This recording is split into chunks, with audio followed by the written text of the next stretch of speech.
Hi everybody, Dan Illman here with the DRF race of the day for Monday, July the 31st. It's race number 5 at Assiniboia Downs, an allowance race with a $10,000 claiming option. Let's take a peek at this field. Please scan or click the QR code for race of the day access on mobile, which includes free Formulator Pass performances. This race, race number 5 at the Downs, is the third leg of the 20-cent ASD Jackpot Pick 5, which has a carryover going into Monday's card of over $519,000. It's also the second leg of the $1 Pick 4, which has a $50,000 guaranteed pool. We'll throw up the Timeform US pace projector for this race, and I agree with Timeform US. The number 2, Kate's Princess, is very fast from the gate. She just went gate to wire in her most recent effort, going 3/4 of a mile, and that's her best running style. I think she's going to get to the lead with the 7 Vecchio stalking, and there's a chance that perhaps a horse turning back in distance like the 6 Lab Rat can be close to the pace as well. But Kate's Princess is dangerous when she gets to the lead, and I do think she will be in front after the opening quarter mile. We'll start things off by talking about the number 1, Mine Noah, who comes out of this race, a runner-up effort at this level on July the 17th, and I thought he ran very well in this race.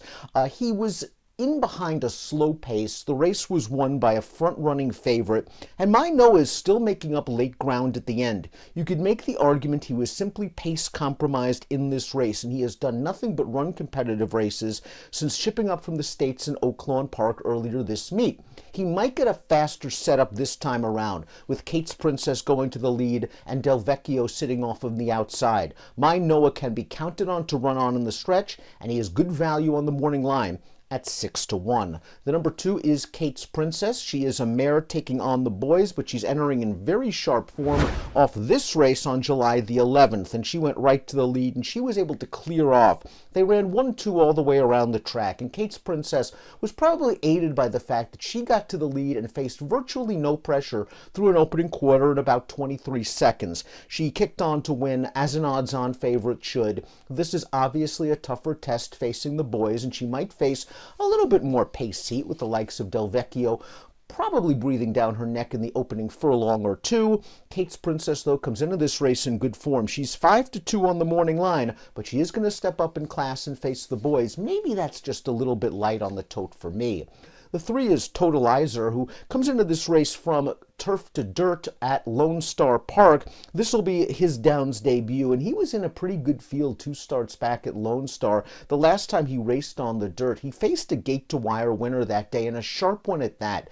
That horse would come back to run third in a $10,000 starter allowance at Lone Star with a very respectable 76 Beyer speed figure. This horse seems like a nice fit at this level, and it's not like he's some one-run closer. He seems tactically inclined and could probably work out a good stalking trip in the second flight or so. It'll be interesting to see how he takes to the Downs, but he was claimed out of that race 2 starts back on dirt by a very strong barn, and I kind of like the turf to dirt move for him. It resulted in a big 11-length victory back in December of 2021.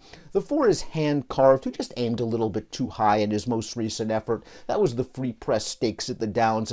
The third place finisher from that race came back to win the R.J. Spears with an 82 Beyer speed figure. Hand Carved was just a little bit in too tough that day. 2 starts back over a sloppy track, ran pretty well at the $10,000 optional claiming level. 66 Beyer, tactical speed. I think this horse is going to likely run back to that race 2 starts back. I think that's more of a representative performance than his last effort. And just think, he was able to earn 82 Beyer speed figures over the synth 4 starts back. He has to prove he's as good on dirt as he is on the synth, but this is a horse that might be a little bit dirtied up on form and gets the class relief he needs.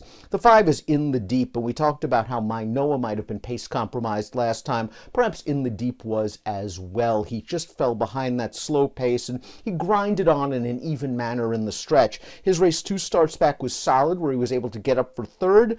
This is a horse that's done well at the Downs, and maybe he's just racing himself back into shape. This is his 4th start of the year, and if you notice towards the end of last year, with racing, it looked like he got a lot better, winning his final 2 starts of 2022.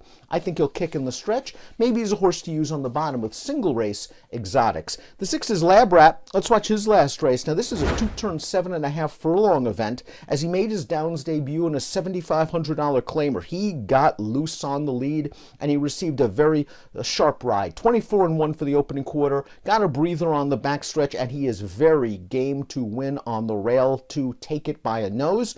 62 Beyer speed figure for Lab Rat. Now he's turning back in distance, and I think that turn back might work against him, because if you believe he's at his best when he makes the lead, well, he's going to have to deal with Kate's Princess and Del Vecchio surrounding him. I think Lab Rat's going to try to sit this time around and maybe try to rally from just off of the pace. He's stepping up in class, faces a different pace situation, and might be better going a little bit longer. Del Vecchio is the 7, the horse to beat, the morning line favorite coming out of this victory last time out. His 10th lifetime score. He was entered for the 10 this day. He sat just off the leaders, brushed to the front, won as the favorite. My Noah was able to get second.